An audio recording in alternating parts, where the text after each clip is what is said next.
Lead&Feel.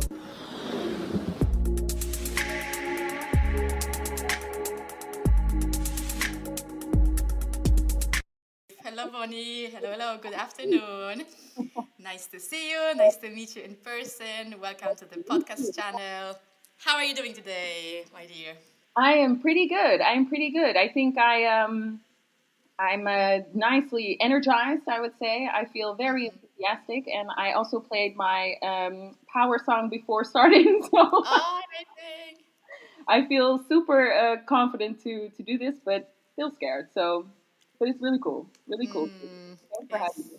Lovely. No, more than welcome. I think we talked about with Ilaria in the previous episode that the fear is just the other side of the excitement. So then we sometimes have to feel afraid to feel alive or to feel energized. So I hope those emotions can make us more present and make us more here in the here and now together. Absolutely. Yeah, she's completely right. I mean, excitement and anxiety come very close together, or how we experience it with our body is very similar indeed. Yeah. Lovely, super. So without further ado, I'm gonna just start with a question that is super up to you how you want to open it up. Basically, who is Evo? Who is this beautiful, powerful woman in front of me? Well, my name's Ebony. You can call me Ebo, just like you did. Perfect. I am, as you can probably hear, quite energetic. And I'm quite the talker, I would say, as well. So I love the idea of a podcast because you can just kind of free flow and just go. I would say that I'm quite a positive person, quite the optimist as well. I am absolutely and definitely a glass half full type of person. And I think it's also important to have this a positive perspective on life, let's say, and this belief that the future is bright because it just allows us to accomplish more, to show up more, to go for things that we want. And a little about me, I would say I grew up internationally. So I moved around a lot when I was young. And it was actually because of my dad's job. And it kind of, brought many new things on my path, many backgrounds, many cultures, many ways that I can feed my curiosity. Totally my love for learning. I could really play with that. So that was awesome. And yeah, right now I just started my own company a little bit. Wow. Yeah, so very exciting, very exciting. Yeah. Lovely, super nice. So I mentioned indeed, I hear you speaking about the positive part, the energy, and then your exposure to probably new things all the time, right? Kind of getting used to the changes from the very small little girl and small little human being. So just trying to connect a little bit here about the whole positivity, like because I can imagine that there can be some kind of positive brainwashing here and there when people are telling us, "Hey, keep on smiling no matter what." What Absolutely. is your stand on it, or maybe Absolutely. it's helping you anyways, no matter what? What is your philosophy behind it? I would say there is such a thing as believing that the future is bright versus toxic positivity, I would say. I mean, it's good to be, I think it's very important to feel whatever you're feeling, whether that's positive or negative. But I do also know, and I have learned much about how our body works, how our brains work, and that we just have this bias towards negative thinking, and we have this, um, uh, it's part of our survival reptile brain, let's say.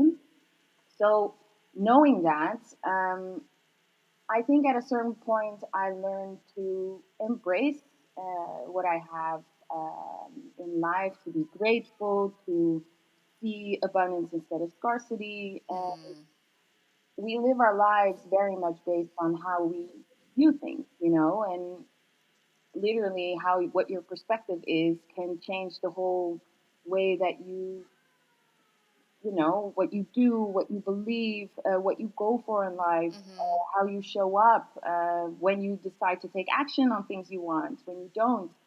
And I think it's important to be positive, to stay positive, but also to actually like really that goes hand in hand with also the negatives that I mean, come on, life brings a lot of negativity, and there's no denying it. And I think if you are able to allow both in, Mm-hmm. and also not be scared of this idea of, oh, you don't want toxic positivity, because then we are also just thinking too much, I think.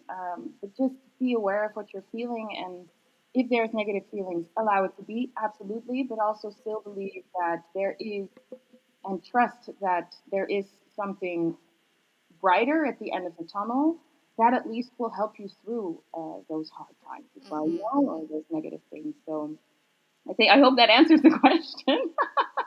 Oh yeah, well, depending, of course, how you approach it. But yes, sometimes I just I'm a bit I'm not a little bit, but sometimes very often tired of seeing Instagram full of this bright stuff, you know. And then Yeah, and in the end, it's of course it's so nice to in the end share something what you have accomplished or gone through at the end. yeah, But then we never share, or we don't really dare to share like how it is to be like first in the dark side, yeah, and then getting out of the bright side, right, etc. So right. that's why I just triggered my thoughts right now about it. Yeah, I get it. I get it. I mean, but you know, the fact is, we can have like millions of emotions in one day. You know, I mean, in 1 hour, in one minute, even. You Mm-hmm. know, and I think the moment that you have a negative perspective on things, I absolutely think it's allowed, and you're allowed to acknowledge it, recognize it. But I also find it important that you just don't get stuck in it.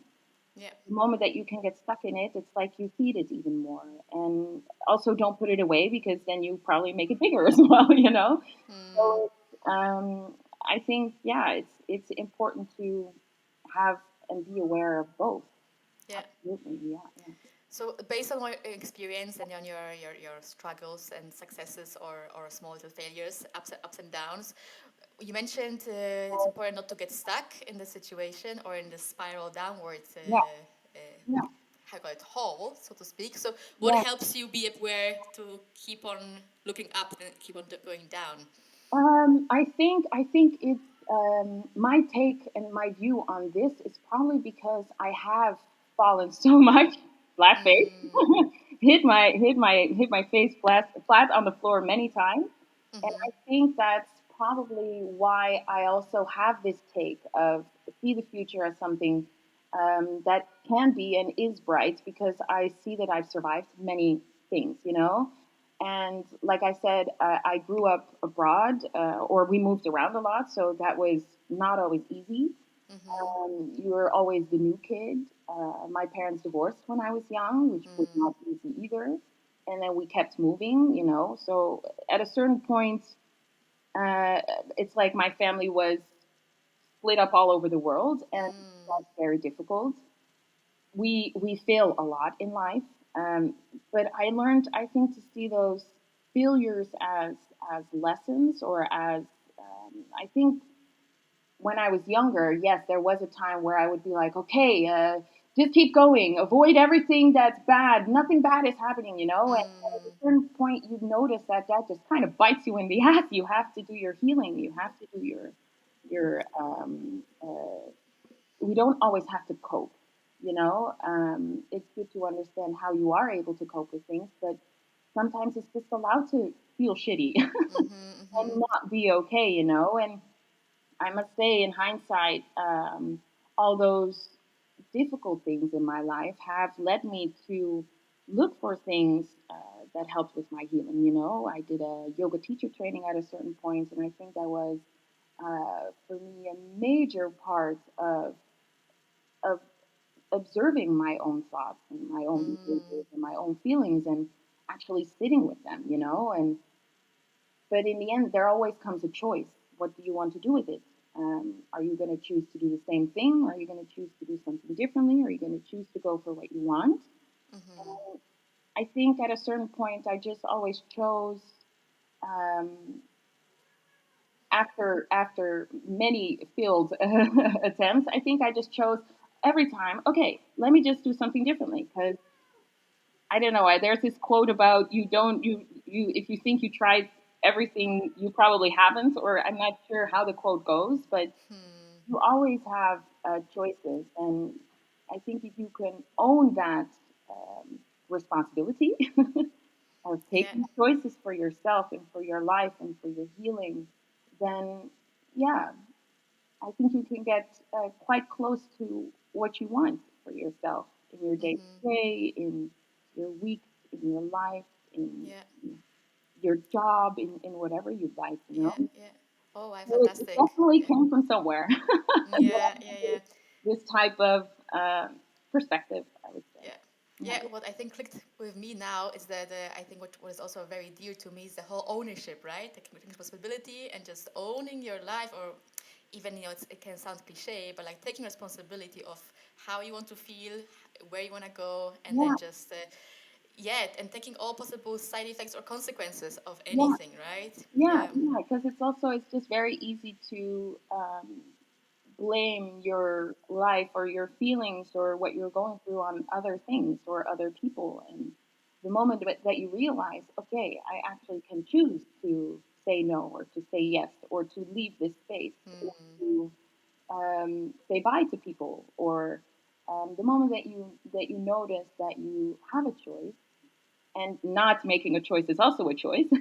But the moment Yeah. that you know that you have a choice, you can take more, I guess, you can just let things be in a different way, because um, just being aware of what's happening and then making the choices, even if that choice would not be different uh, um, you know, than what you did before, meaning you have Hmm. the same mistakes, but then at least you're doing it consciously. You're still Yeah. taking ownership. You know what I Yeah. mean? Yeah. More of an active More of state an of mind active than choice passive to and reactive. stay in the whatever you're in. You know? Yeah, yeah, yeah, fantastic, lovely.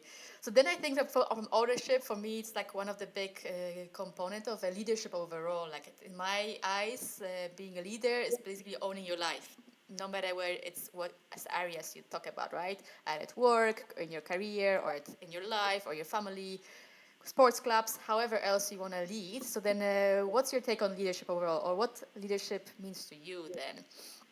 I think what you're saying is totally right. I think at a certain point we are all asked to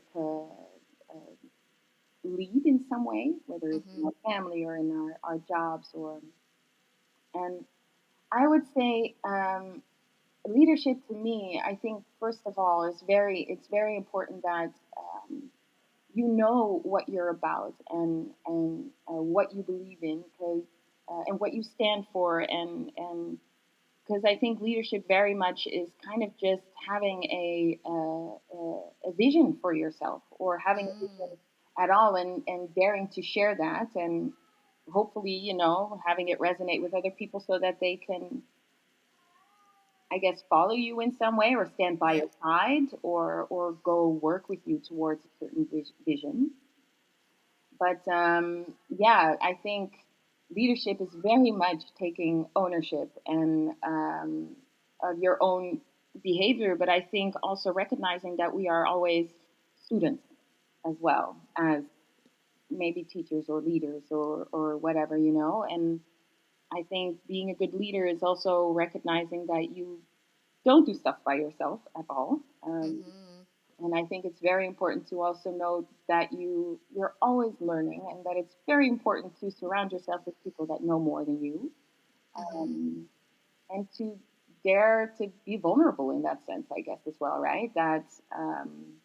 But I do find it very important as a leader to have a very clear vision for yourself, because that's where you're going, and it doesn't mean that you can't change it. You can allow it to evolve, but I think it's important to have a clear vision, because that creates clarity for everyone else as well, and for yourself, and then you know what you're owning as well. You Yeah. own what you stand for and what you want, and what you see happening for yourself. Mm. You Oh, know? beautiful. Very inspiring indeed. So then, speaking of vision, then Evo, can you say that based on your life journey, coming to a vision is just an evolution, or maybe you can share with us like one of the milestones or a story or experience that actually helped you shape your vision a little bit more. Absolutely, absolutely. I think my vision, if you kind of tie it to what we spoke about previously, kind of maybe whether it's difficulty or failure or things like that. I think my vision came from, I would say, my realization that I was not taking ownership of my life at a certain point, Mm. or that I was playing small. Um, my vision is kind of that, and which is kind of why I set up my company as well, where I really want to encourage women to show up, and to stop playing small, and Mm-hmm. to um, take ownership of the inner leader and inner boss that they have within them, and to kind of find what they stand for, what they find important, and to go for that. So, in a sense, I'm making my vision kind of like I want to inspire others to also have a vision, Mm-hmm. and to actually, I hope, to set up a company as well.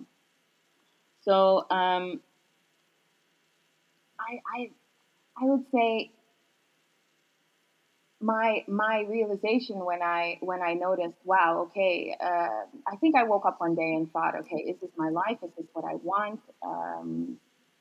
I noticed that I'm down low in energy, or Mm. I noticed that I'm not speaking up enough, or am I showing up authentically? You start getting these questions, and then the deeper questions come, like, who am I, and what do I stand for, or what is Oof, like oof. important? And I think when you go on that journey and you notice what um, we get taught in society, or how you get taught in your community, or by your family, and what um, I would say what stories we pick up and we think might be our own. At a certain point, I think I realized that a lot of the stories that I told myself weren't my own. A lot of the things that I Mm. was taught weren't things that I believed in. So you start this journey of, um, the who am I, what do I stand for? Mm-hmm. And what was one of the limiting belief or a value or a belief that you inherited and you realized it's not yours that really made an impact? Like, hey, it's not mine. I don't want to believe this way, or it's not the direction I want to go.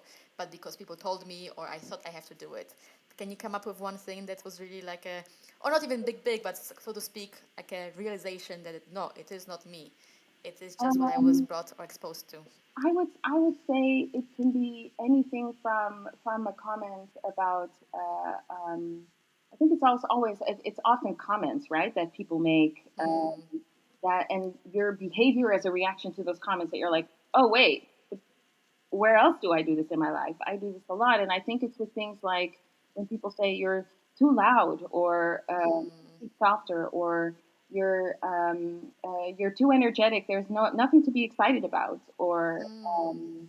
it can even be, I don't know. I don't know. It's. I think there are many spaces where, I think also what I think as a collective, woman, or female, as a female collective, there is just societal, how do you say, a weight that we sometimes carry. Mm-hmm. And I think that I also learned to carry that. Yeah, yeah, Um, yeah. and I think we almost can't help it in some way, but I think at a certain point you do have a choice to, Yeah. So Like one, at least back in Poland, that we were always said, or I would be always said, not directly, but in the end by the society, that girls cannot show anger. Only boys can. We just have to be nice and quiet, nice and friendly and kind, and just suck up whatever, because otherwise it will be rude if a woman shows an anger. right, So it was a big one for me, which then I really enjoy up from then on, to just be angry. Finally, I have the permission to do so. yeah, yeah, but anger, or even, just be emotional at all at a certain Yeah, point. yeah. You can't be angry, but oh, don't get too emotional either. And it's like, but this is how my body's reacting, and I think at a certain point, um, even if some of those reactions might be from, I guess, past pains, or your upbringing, um, I think it makes us hold our tongue, and play small, because we think, okay, I might cry, or I might get emotional, or that we think, okay, they might think we're too loud, or we might think, all these stories that we tell ourselves. And what's a shame is that we actually end up carrying all those things with us continuously in all spaces that we find ourselves, while Mm. they might not even be relevant in other spaces. You know what I mean? Yeah. So maybe it's something that you heard when you were a kid, and you notice that you hold your tongue at your new workplace because you think, oh, maybe they're thinking this of me as well because he looked at me weird, you know? Yeah. And Yeah. it's kind of like you adjust your behavior continuously just because um, I guess we just all want to belong and be liked, right? And I think at a certain point I realized, okay, so I want to set up my company and I'm terrified. So, you know what? I'm just going to say that I'm going to set up my company terrified. You know, and then I'm thinking like, okay, so I notice I'm playing small. There must be other women who are playing small, and I see it. At a certain point, when you realize things about yourself, you notice it in others, and it's a shame because we are surrounded by so many amazing women with amazing ideas and amazing gifts, and we we just play small, you know, Yeah. and it's a shame. So So then why that's did you my decide? mission. Go ahead. Yeah, yeah, exactly. So then it brings me to another question. What do you do what you do? And then why women per se? Like, is there a specific reason or a conscious um, decision? so I think at a certain point, like my background is very much in business and international business, in branding, in growing accounts.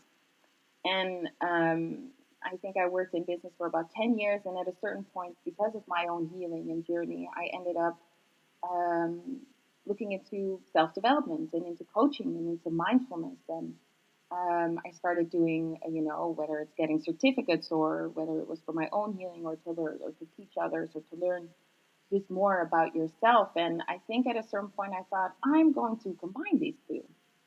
And I'm going to use those tools to help women to set up their own companies. Because besides the fact that we have so many awesome ideas, I think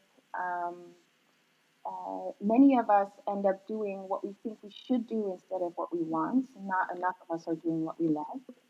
And I truly believe it is possible to do what you love, also because I'm doing it. And also, if you really Google it, you'll notice that there are many people who are doing it. And we live in a digital world where you're able to think of different business models to make it work, you know? And women, why specifically women? I would say because I once or twice I ended up reading an article that I think we're all aware of the gender gap that's going on. We all know that women are scarce at the top at the moment, and we are making our way. But I think that um, we can step up a little more. And I speak, I think, mainly to those who actually have that little tickle inside their stomach that says, I want to be up there too, or that says, I want to stand and for this as well, or I want to share my voice and I want to set up my own company. I want to be my own boss. I want to follow my own passion. I'm speaking mainly of those women who have this will to actually want to go for it and but don't because we have excuses or because we have pain that needs healing or because we have our limiting beliefs. Hmm. And I read an article that if women do end up showing up more, that we really can change the world. Yeah. And it's mainly because many women are actually driven by impact. I read that 2/3 of us are like, we make it our business literally to contribute. So, and I was thinking, okay, so I know a girl who's really into climate change. I know another girl who's really into women empowerment. I know somebody else who's really into gender equality. Another who's very much into Black Lives Matters and sharing her voice on that. And I'm like, if I can give these women the tools they need to actually set up their business, to do it with confidence, and to own it, and to just um, use their resilience and their power in sharing their voice, if I can give them the business tools for this, if I can help them break through those limiting beliefs and break through those walls, then I think we can change the world one small business at a time. You know, Yeah. so I think that's kind of what my vision is, and a vision is often quite, I would say, abstract, or at least in my case. is just to inspire more women to show up so that they can just inspire more women to show up, and that we can kind of just um, actually, use what we're capable of and our power to really create the changes that we want to see. Hmm. Oh, Even if that sounds fantastic. corny, I'm a true believer in that. Mm-hmm. Oh, lovely. Yes. Gives me really thrills and chills Yeah. indeed. But then I'm thinking right now, or based on your experience so far, about do we men need more tools or more of an emotional reassurance or both? Like, what do you see kind of a proportions, or maybe Well, something else I'm missing? I think a lot of times the women have the skills, and if we don't have the skills, we can learn it. Skills, academic skills, we can learn it. You can find it anywhere online. You can read in a book how to set up a company, or the how tos or what to dos on, for example, setting up a company. But I think it's the things like our soft skills, or things like whether it's healing or limiting beliefs or fears, that are the things that are holding us back. So um, yeah, I think they say it's fear and self doubt that mainly keeps us Hmm. from showing up, and I totally resonate with that because that's exactly what kept me from showing up so long, and now I'm just doing it with fear. And once in a while, I have I'd say a waterfall of self doubt washing Hmm. over me, but I also know that that waterfall will at a certain point stop. Or I can remove myself from standing under that splash. you know, Oh, it's wow. it's Yeah. it's it's it's that what keeps us, from showing up. And I think Mm-hmm. if more of us end up showing up, then more people, more women will have the idea of, wow, if she's doing it, I can do it too, and I'll be the one standing there like, yes, yes, you can. And in the meantime, I'll use my self development, my coaching, my NLP tools to kind of make that happen and possible for themselves. Yeah. Mm-hmm. Mm-hmm. Oh, fantastic. And how is it so far then? What's your journey so far? So far, I think I launched like a few weeks ago, and Oh, wow. It's yeah, nice and yeah, fresh. it's really really fresh. So it's very uncomfortable, I would Hmm. say. But I think the things that we're a lot of times uncomfortable about, we should go towards, because I Hmm. also get a lot of energy from it. There are a lot of awesome reactions, um, but it's yeah, so far so good. A lot of questions coming in, a lot of people from my network that are even saying, "Oh my God, how did you get there?" Because I'm thinking of doing that too, but it's out of my reach, or I just don't know where to start, or I feel so overwhelmed, or I feel stuck, and I'm like, call me.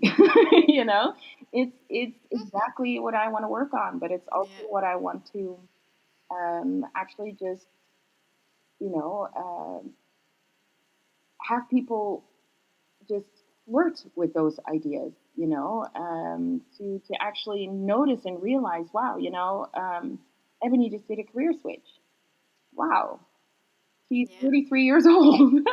She's doing a career switch, and I'm like, yes, this is the time, this is the moment, and it's never too late to start. And Absolutely. Maybe not the last one either. yeah, it's We never know. I hope not, and I hope to ultimately, just as you want to, I think, inspire others to just think about what they're capable of doing, or to flirt with their inner leader, Mm-hmm. to really see, okay, if I would become a leader, what type of leader would I want to be? What do I stand for? What do I find important?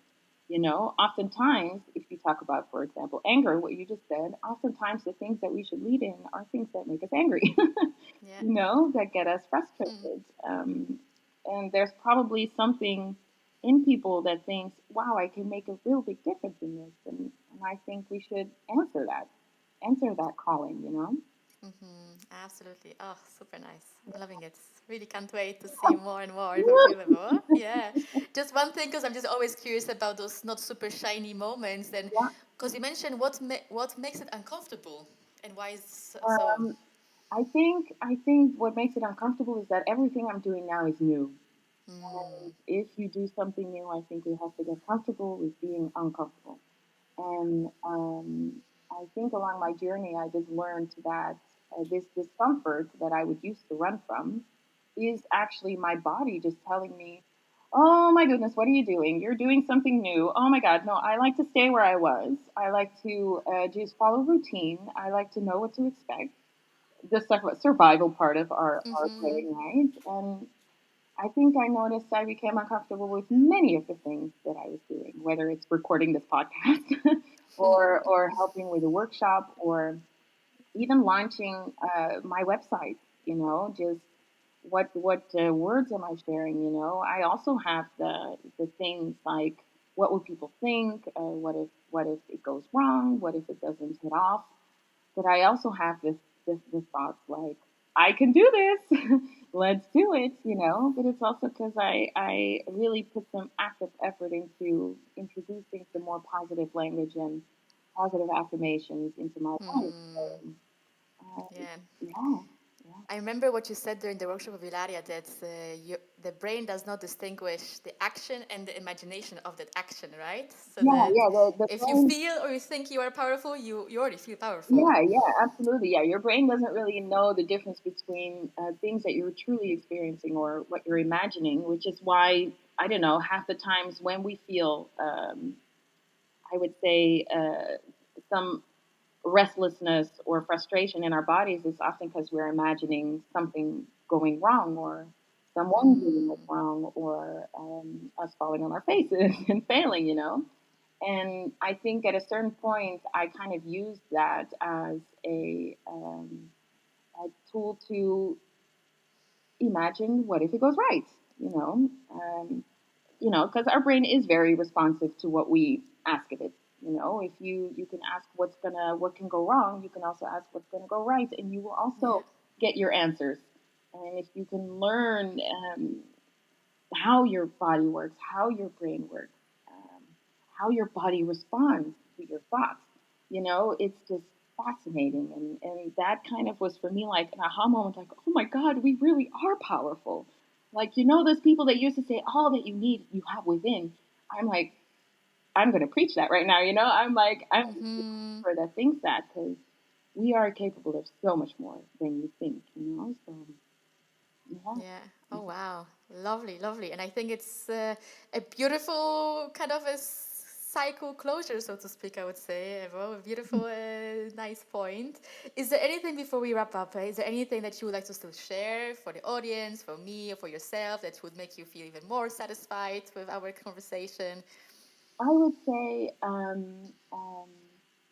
would say just dare to dream big, you know. Hmm. And if dreaming big scares you, just dream a little more, a little bigger than what you think you are capable of, Hmm. you know.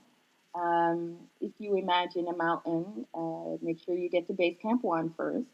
If you imagine a big staircase, just focus on your first step and just start wherever you are because you'll keep moving in whatever you want. Yeah. Always, then Ah, always, ah, so you know. beautiful. Yeah, yeah, yeah. Yeah, I think it's like I feel like we just have to keep it printed and have it on all our walls yeah, or mirrors whenever we look at it in the morning every day. Just yeah, read it out loud to yourself, yeah, girl. absolutely, absolutely. And I think just don't be scared of getting it wrong. Even as a leader, don't think you have to know everything. You have Google and people for that, you know. Absolutely. You Yeah, you know, don't need all the answers. Yeah. yeah, yeah, and we learn from our mistakes, optimize when you can, and let go of things that don't serve you. Dare to say no, dare to say yes more often to things you like. You know, I feel I want to say so many things, but I think that's the main thing, you know, dare Mm-hmm, to dream mm-hmm. big and yeah, to actually Yeah. go for it. Yeah. Beautiful. So on point. Super lovely. And last but not least, is there anything that you would like to share in terms of your recent book inspirations or recommendations that you can Um, remember? That's something that triggered you in a way. Absolutely. Let's see. I would say I have well many books that really I love. I think we can learn from a lot of the books that we read, even if it's a book we don't like. I Yes. think one of the books that really changed a lot for me is Women Who Run with the Wolves. Oh, yes. I don't know if you know it. Yeah. Yes, I do. It's quite a dense book, though, It's a so dense it book. takes some time for me to Yeah. go one by one It took me archetypes. Yeah, It took me 1.5 years to read that book, Women Who Run with the Wolves, yeah. and it's. I had moments where I was angry at that book, where I wanted to stick it in the freezer. For those of you who know that episode with Joey and Friends, when he was reading Little Women, but very beautiful book, and I would say uh, in Dutch, actually, that book, Women Who Run with the Wolves, is the title is Untamable Woman, de Oh. onzichtbare vrouw. So naturally, I want to say Untamed by Glennon Doyle, and I would absolutely say, if you haven't read it yet, books by Eckhart Tolle. He really changed a lot of how I, yeah, see the world, perceive the world, whether it's The Power of Now or New Earth. Those are really beautiful books that I love. And right now on my next to my, well, not next to my bedside, I would say, but Hmm. that I'm reading is Becoming Supernatural Becoming by Dr. Joe Dispenza. So it's kind of, he kind of uses he combines the science and meditation and what we're able to actually do with our brains and our bodies in supernatural. Hmm. reprogramming. So yeah, Oh. that's Oh, not one lovely. book. That was Thank you like so much. many. Yeah, 4 books. I just wrote it down, so perfect. I'm already inspired to, to go back to Women Who Run with the Rules, because I just stopped somewhere because it was okay. I needed more time, but okay, another sign to Yeah, keep on going and yeah. to maybe go another chapter and Okay. see what it does to me. All right, so Ebony, dear. So yeah, I think we've coming towards the end. Thank you so much for a Yeah, beautiful heart-to-heart conversation. thank you so much. I'm very inspired about your journey. Thank you for opening up and showing yourself, basically, right? And showing what you're up to. And can you tell us as well? We can also say it, of course, in the description. Where can people find you? Yeah, How is your company called? yeah. My company is called I Am Living It Up, and you can find my website at www.iamlivingitup.com, and on Instagram that is I Am Living It Up Tribe. Super, lovely. I'll also post it in the description so people can just copy paste it. Perfect. Lovely. So that's the end. Have a wonderful afternoon, Evo. And guys, whoever you are listening to right now, the episode, I hope you enjoyed it. And then see you next time. Bye bye.